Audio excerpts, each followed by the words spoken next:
परिचय। जैसा कि हम पहले भी चर्चा कर चुके हैं कि जनन सभी जीवों की वह क्षमता है जिसमें एक जीव लगभग अपने समान गुणों वाले एक छोटे से जीव को जन्म देता है।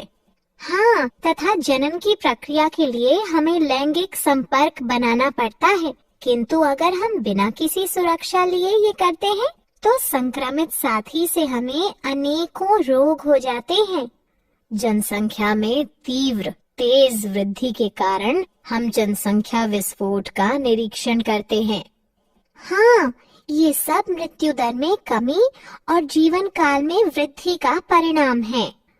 तो आओ इस पाठ में हम जनन के बारे में विस्तार से चर्चा करें। उद्देश्य।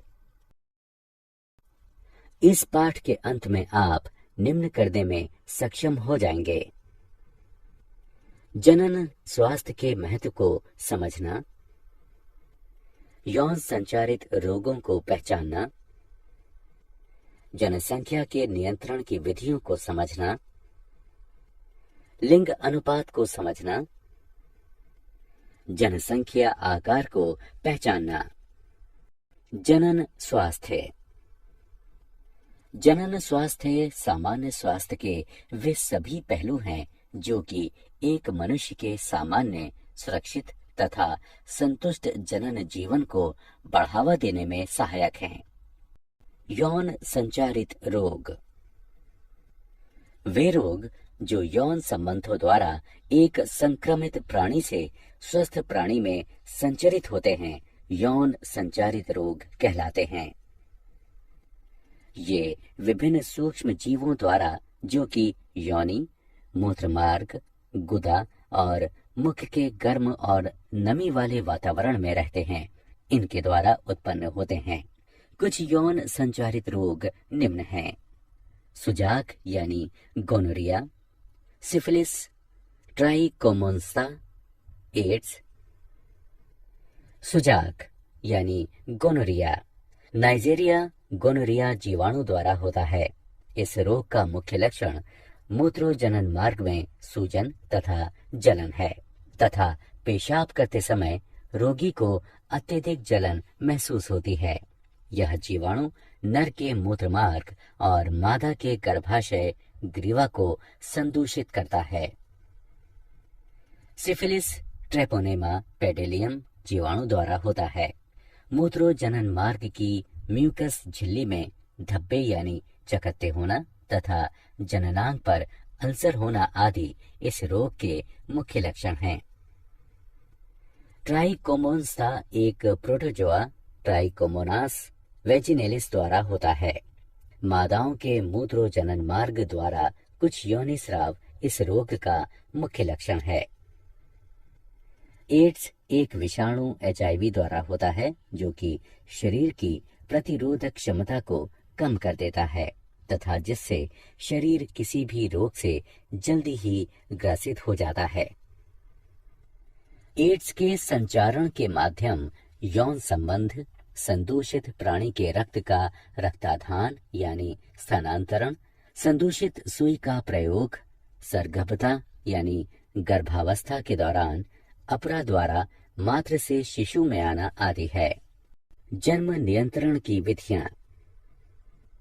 सगर्भता गर्भावस्था का नियंत्रण करने के लिए अनेक तकनीकियां विकसित की गई हैं। ये मुख्यतः 3 प्रकार की होती हैं: यांत्रिक अवरोधक विधि, रासायनिक विधि, शल्य क्रियात्मक विधि। यांत्रिक अवरोधक विधि।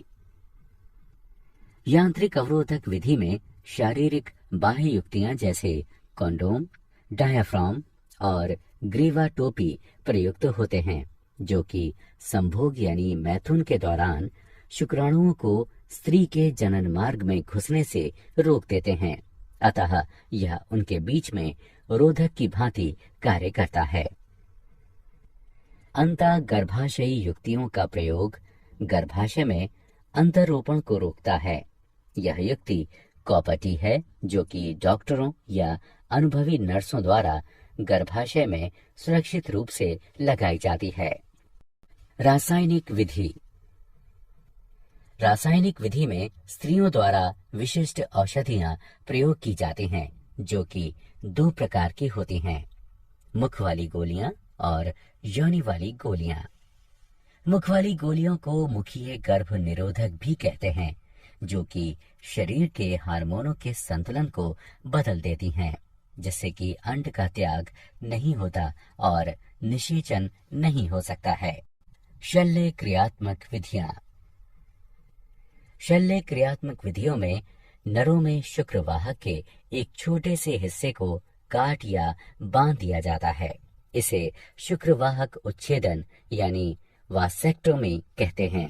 अतः शुक्रवाहक रोधित हो जाता है। इस प्रकार शुक्राणुओं का स्थानांतरण रुक जाता है। मादाओं में अंडवाहिनी नलिका शल्य क्रियाओं के द्वारा काट या बांध दी जाती है। इसे नलिका उच्छेदन यानी ट्यूबेक्टोमी कहते हैं। अतः अंड गर्भाशय तक पहुंचने में सक्षम नहीं होता है तथा इस प्रकार निषेचन नहीं हो पाता है। लिंग अनुपात। एक जन समुदाय में मादा तथा नर की संख्या का अनुपात ही लिंग अनुपात कहलाता है। एक स्वस्थ समाज के लिए मादा नर का अनुपात बनाए रखना अत्यंत आवश्यक है। कन्या भ्रूण हत्या के कारण हमारे समाज के कई हिस्सों में कन्या शिशु लिंग अनुपात का गिरना एक चिंता का विषय है। इसलिए जन्म से पहले भ्रूण के लिंग का पता लगाना एक कानूनन अपराध माना गया है। जनसंख्या का आकार। जनन की सहायता से जीव अपनी जनसंख्या में वृद्धि करते हैं। एक निश्चित जनसंख्या में जन्म तथा मृत्यु की दर जनसंख्या का आकार निर्धारित करती है। जनसंख्या में वृद्धि तब होती है जब जन्म दर मृत्यु दर से अधिक होती है। सही विकल्प को उठाकर उसके संगत बॉक्स में रखें। क्या आप जानते हैं मानव जनसंख्या वृद्धि की चरघातांकी अवस्था 1750 एडी में शुरू हुई थी। विश्व की मानव जनसंख्या अगले 30 वर्षों में 9.5 अरब तक पहुंच जाएगी। भारत ऐसा पहला देश बना जिसमें 1951 में सरकार द्वारा प्रवर्तित परिवार नियोजन को अपनाया, न को राष्ट्रीय एड्स नियंत्रण संस्था। भारत ने 1987 में राष्ट्रीय एड्स नियंत्रण संस्था प्रारंभ की थी। प्रत्येक वर्ष 1 दिसंबर विश्व एड्स दिवस के रूप में मनाया जाता है। सारांश। आइए हमने जो कुछ सीखा है उसे संक्षेप में दोहराएं। मानव जनसंख्या में तीव्र वृद्धि जनसंख्या विस्फोट कहलाती है। इसका मुख्य कारण मृत्यु दर में तीव्र गिरावट और जीवन दर में तीव्र बढ़ोतरी होना है।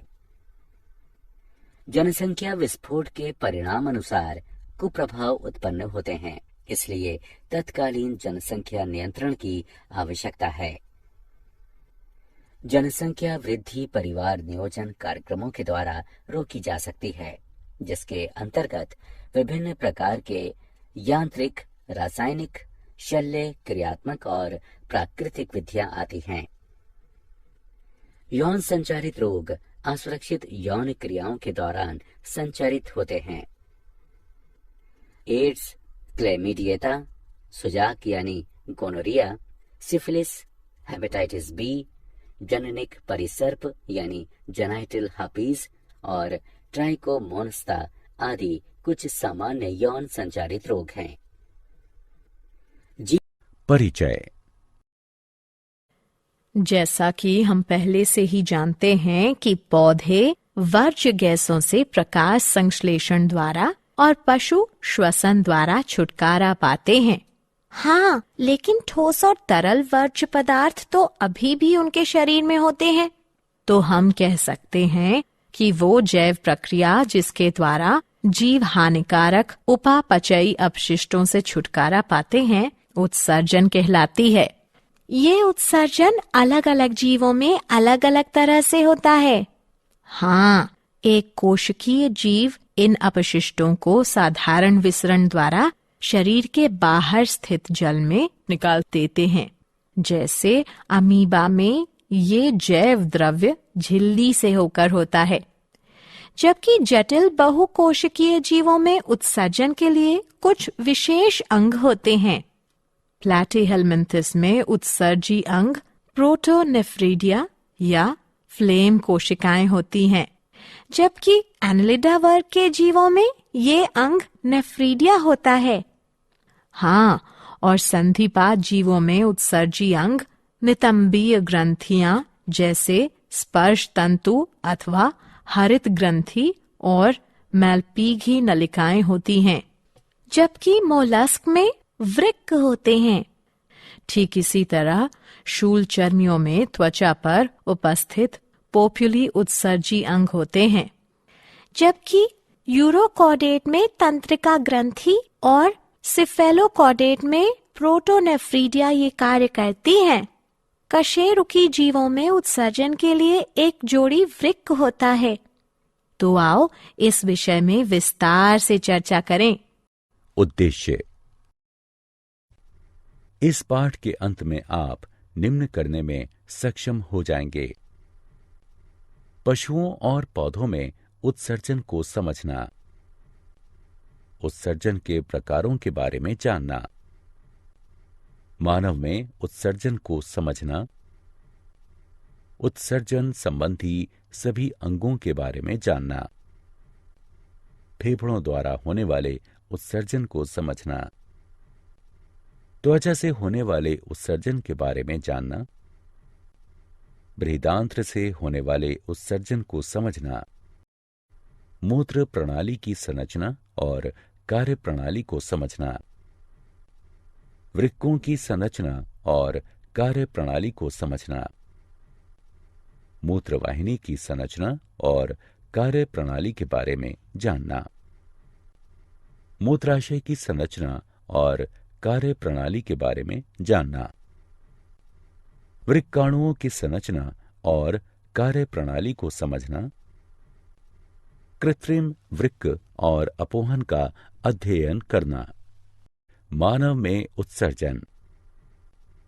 मानव में प्राथमिक उत्सर्जन तंत्र में एक जोड़ी वृक्क, एक जोड़ी मूत्रवाहिनी, एक मूत्राशय और एक मूत्र मार्ग होता है, जबकि मनुष्य के माध्यमिक उत्सर्जन तंत्र में फेफड़े, त्वचा, बड़ी आंत और यकृत शामिल हैं। फेफड़ों द्वारा उत्सर्जन। फेफड़े श्वसन के समय उत्पन्न हुई कार्बन डाइऑक्साइड और जल वाष्प का उत्सर्जन करते हैं। त्वचा द्वारा उत्सर्जन। त्वचा में स्थित स्वेद ग्रंथि की सहायता से त्वचा यूरिया, लवण तथा जल को उत्सर्जित करती है। स्वेद यानी पसीना त्वचा में छोटे छोटे छिद्रों से बाहर निकलता है। बृहदांत्र द्वारा उत्सर्जन। बृहदांत्र गुदा की सहायता से ना पचने योग्य भोजन को मल के रूप में बाहर निकाल देती है। यह अपशिष्ट पदार्थों का भंडारण क्षेत्र है, जहां ये बाहर निकाले जाने की प्रतीक्षा करते हैं। मूत्र उत्सर्जन तंत्र। वे अंग जो मूत्र को बनाते हैं, उनका भंडारण करते हैं और उत्सर्जित करते हैं। सम्मिलित रूप से मूत्र उत्सर्जन तंत्र बनाते हैं। इसमें एक जोड़ी वृक्क, एक जोड़ी मूत्रवाहिनी, एक मूत्राशय और एक मूत्र मार्ग होता है। वृक्क में उत्पन्न मूत्र मूत्रवाहिनियों से गुजरकर मूत्राशय में पहुंचता है। यहां यह तब तक एकत्र होता है जब तक कि यह मूत्र मार्ग के जरिए बाहर ना निकल जाए। वृक्क। उदर में मेरुदंड के दोनों ओर एक एक वृक्क होता है। वे बड़े, लाल, भूरे और सेम की आकृति के होते हैं। दाईं ओर के वृक्क की स्थिति थोड़ी सी नीचे की ओर होती है। वृक्क की अवतलता को नाभिका कहते हैं, जो हमेशा भीतर की ओर होती है। प्रत्येक वृक्क लगभग 10 लाख निस्यंदन एकक या वृक्काणुओं से बना होता है। एक व्यक्ति को स्वस्थ रखने में वृक्क का ठीक ढंग से काम करना बेहद आवश्यक होता है। वृक्काणु। वृक्क के बाहरी भाग में वृक्काणु संवलित होकर वृक्कीय छाल बनाते हैं और मध्य भाग में सीधा जाते हुए वृक्कीय मज्जा का निर्माण करते हैं। वृक्काणु वृक्क की कार्यात्मक इकाई होते हैं। प्रत्येक वृक्काणु एक लंबी कुंडलित नली जैसी संरचना होता है जो रुधिर से नाइट्रोजन युक्त अपशिष्टों को छानता है और मूत्र का निर्माण करता है। यूरिया मूत्र में उपस्थित मुख्य नाइट्रोजन युक्त अपशिष्ट होता है, इसलिए मनुष्य एक उत्सर्जक के रूप में यूरियोटेलिक है। मूत्र वाहिनियां। ये लंबी संकरी पतली भित्ति वाली नली जैसी संरचनाएं होती हैं जो वृक्क की नाभिका से प्रारंभ होकर नीचे की तरफ जाती हुई मूत्राशय से मिलती हैं। मूत्र वाहिनियां मूत्र को वृक्क से मूत्राशय तक क्रमाकुंचन द्वारा ले जाती हैं। मूत्राशय। मूत्राशय एक पतली भित्ति वाली लचीली नाशपाती के आकार की और प्रासार्य थैली होती है जो उदर के निचले भाग में स्थित होती है। मूत्राशय मूत्र की अस्थायी भंडारण करने की थैली होती है। मूत्राशय कोमल मांसपेशियों से बना होता है, इसलिए यह तंत्रिका तंत्र के नियंत्रण में होता है। यही वजह है कि हम मूत्र त्याग करने की इच्छा को नियंत्रित कर सकते हैं। मूत्र मार्ग। मूत्र मार्ग एक मांसपेशीय और नलीदार संरचना है जो मूत्राशय से शरीर के बाहर तक होता है। मूत्र मार्ग ही मूत्र को शरीर से बाहर निकालता है। बोमन संपुट। बोमन संपुट दो भित्ति वाला एक कप होता है जो वृक्कीय छाल में उपस्थित होता है। यह समतल कोशिकाओं से बनी पतली और अर्धपारदर्शी उपकला का बना होता है। बोमन संपुट के विवर में रुधिर कोशिकाओं का एक गुच्छा होता है जिसे ग्लोमेरुलस कहते हैं। यह अभिवाही धमनी के विभाजित होने के फलस्वरूप बनता है। बोमन संपुट और ग्लोमेरुलस को सम्मिलित रूप से मैलपीघी का अथवा वृक्कीय संपुट कहते हैं। ग्लोमेरुलस वह जगह है जहां दाब के अंतर्गत छनन होता है, जिसे अति सूक्ष्म छनन कहते हैं। इस प्रकार बना हुआ निस्यंद ग्लोमेरुलर अथवा वृक्कीय निस्यंद कहलाता है। वृक्कीय नलिकाएं। वृक्कीय नलिका लंबी और कुंडलित होती है तथा 3 भागों में बटी होती है। निकटस्थ संवलित नलिका, हेनले का लूप, दूरस्थ संवलित नलिका। निकटस्थ संवलित नलिका वृक्क का संवलित भाग होती है तथा वृक्कीय छाल में स्थित होती है। यहाँ वृक्कीय निस्यंद से सोडियम, कैल्शियम, अमीनो अम्ल इत्यादि का चयनित पुनरावशोषण होता है। हेनले का लूप नलिका का यू आकृति का भाग होता है तथा वृक्कीय मज्जा में उपस्थित होता है। यह 2 शाखाओं का बना होता है। अवरोही शाखा यह पतली भित्ति की होती है तथा आरोही शाखा यह मोटी भित्ति की बनी होती है। अवरोही शाखा जल के लिए पारदर्शी होती है, किंतु खनिजों जैसे सोडियम क्लोराइड के लिए अपारदर्शी होती है।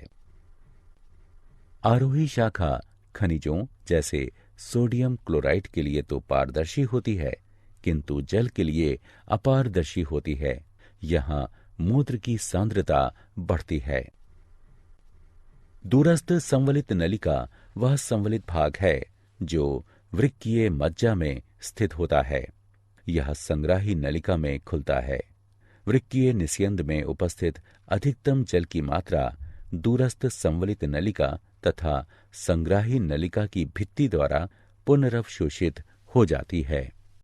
मूत्र का निर्माण। रुधिर से वर्ज्य पदार्थों का छनन करना ही मूत्र निर्माण का उद्देश्य है। ठीक वैसे ही जैसे कार्बन डाइऑक्साइड रुधिर से फेफड़ों में अलग हो जाती है, नाइट्रोजन युक्त वर्ज्य पदार्थ जैसे यूरिया, यूरिक अम्ल रुधिर से वृक्क में अलग होते हैं।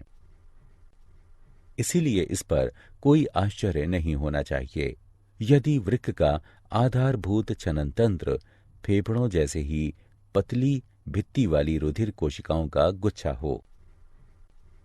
वृक्क में प्रत्येक रुधिर कोशिका गुच्छ नली के कप की आकृति वाले छोर से संबद्ध होता है, जिसमें मूत्र निस्यंद एकत्रित होता है। प्रारंभिक निस्यंद में कुछ पदार्थ जैसे ग्लूकोज, अमीनो अम्ल, लवण और जल की बड़ी मात्रा उपस्थित होती है, जो नलिका में मूत्र के आगे बढ़ने पर चयन द्वारा पुनरवशोषित हो जाती है।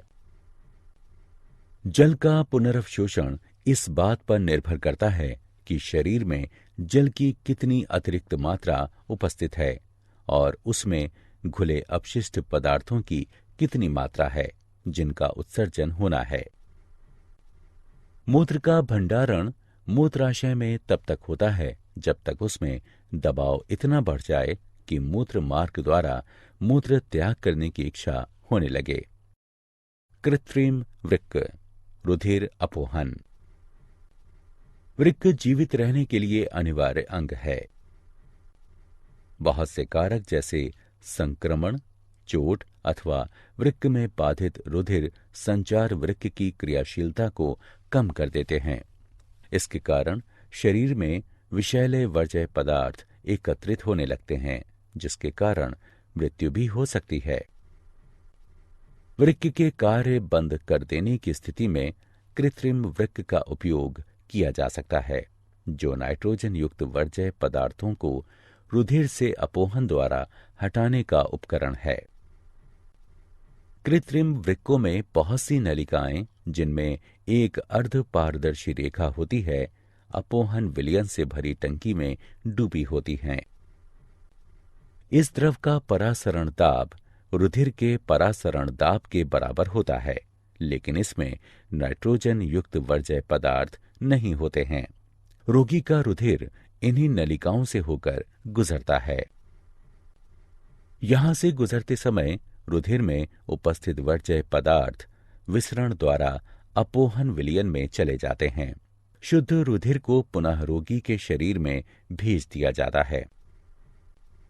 यह वृक्क की कार्यप्रणाली के ही समान है, लेकिन यह अलग है क्योंकि इसमें पुनरवशोषण नहीं होता है। साधारणतया एक स्वस्थ वयस्क के वृक्क में प्रतिदिन 180 लीटर प्रारंभिक निस्यंद बनता है। हालांकि प्रतिदिन उत्सर्जित मात्रा 1 या 2 लीटर ही होती है, क्योंकि बाकी बचा निस्यंद वृक्क नलिकाओं में पुनरवशोषित हो जाता है। पौधों में उत्सर्जन। पौधों में उत्सर्जन पशुओं से अलग दूसरे ही तरह से होता है। प्रकाश संश्लेषण के समय बनी ऑक्सीजन ही इनमें वर्ज्य पदार्थ होती है। हम पहले ही चर्चा कर चुके हैं कि पौधे कार्बन डाइऑक्साइड और ऑक्सीजन का किस प्रकार नियमन करते हैं। वे वाष्पोत्सर्जन द्वारा जल की अतिरिक्त मात्रा को उत्सर्जित कर देते हैं। दूसरे अपशिष्ट पदार्थ उनके उत्तकों में उपस्थित मृत कोशिकाओं में रहते हैं। पौधों को अपने कुछ भागों जैसे पत्तियों को खोकर ही वर्ज्य पदार्थों से छुटकारा मिलता है। बहुत से अपशिष्ट पदार्थों का भंडारण कोशिकीय रिक्तिकाओं में होता है। वर्ज्य पदार्थ पत्तियों में एकत्रित हो जाते हैं, जो बाद में टूट जाती हैं। दूसरे वर्ज्य पदार्थ जैसे रेजिन और गोंद पुराने जाइलम में एकत्रित होते हैं। पौधे कुछ अपशिष्ट पदार्थों को अपने आसपास की मृदा में भी उत्सर्जित करते हैं। मूल्यांकन। सही उत्तर को उठाकर उसके संबंधित स्थान पर रखें। क्या आप जानते हैं, शरीर से मूत्र को बाहर निकालना मिक्चुरेशन है, जिसे साधारणतया मूत्र त्याग करना कहते हैं। मधुमेह में ग्लाइकोजूरिया नाम की शर्करा की मात्रा बढ़ जाती है। एक सामान्य व्यक्ति एक दिन में 1.5 से 1.8 लीटर मूत्र का त्याग करता है। मादा में मूत्रवाहिनी से केवल मूत्र आता है, जबकि नर में मूत्र और शुक्राणु दोनों, इसलिए नर में इसे मूत्र जनन नलिका कहते हैं। सारांश। आइए हमने जो कुछ सीखा है उसे संक्षेप में दोहराएं। उत्सर्जन में नाइट्रोजन युक्त वर्ज्य पदार्थों को बाहर निकाला जाता है, जबकि ऑस्मोरेगुलेशन में शरीर द्रव में जल की मात्रा को नियंत्रित किया जाता है। अलग अलग पशुओं में अलग अलग उत्सर्जी अंग होते हैं, जबकि निम्न स्तरीय जीवों में शरीर की त्वचा से ही उत्सर्जन होता है। मनुष्य का उत्सर्जन तंत्र वृक्क, मूत्रवाहिनियों, मूत्राशय और मूत्र मार्ग से मिलकर बना होता है। वृक्क में उत्सर्जी इकाइयां होती हैं, जिन्हें वृक्काणु कहते हैं। प्रत्येक वृक्काणु बोमन संपुट और वृक्कीय नलिका से मिलकर बना होता है। बोमन संपुट में ग्लोमेरुलस होता है, जिसमें अति सूक्ष्म छनन होता है, जबकि वृक्कीय नलिकाओं में चयनित पुनरवशोषण होता है। रुधिर अपोहन उस व्यक्ति के रुधिर से नाइट्रोजन युक्त वर्ज्य पदार्थों को कृत्रिम वृक्क की सहायता से निकालने की क्रिया है, जिसका वृक्क खराब हो चुका हो।